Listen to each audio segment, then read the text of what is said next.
Oh, ano na, Jokla? Fresh pa ba? Mukhang unggoy ka na, mukhang gorilla ka na, oh. Inahing gorilla ng mga unggoy. Ha? Imbes na nababanat yung ilong mo, pataas, hindi.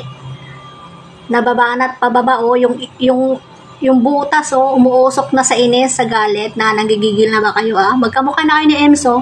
Si Ems na walang tulog, halos bantayan niya lahat ng live, lahat ng post, lahat ng video. Ano na, Ems? Ha?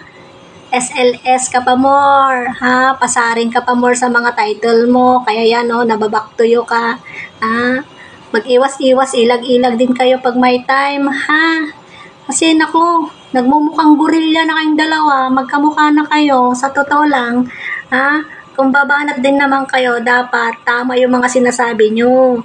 Labas nyo mga ebidensya nyo. Yun lang, doon lang kayo, ano, diba? Doon lang kayo masaya, doon lang kayo nakakano, freshness, ebidensya, ha? Mga quotes lang kayo. Wala kayong mga, ano, mga lakas ng loob para makipagharap. Duwag pa rin kayo hanggang ngayon. Alam nyo ba yun? Ha? Matulog kayo para gumanda naman kayo, tsaka pumogi. Para fresh talaga.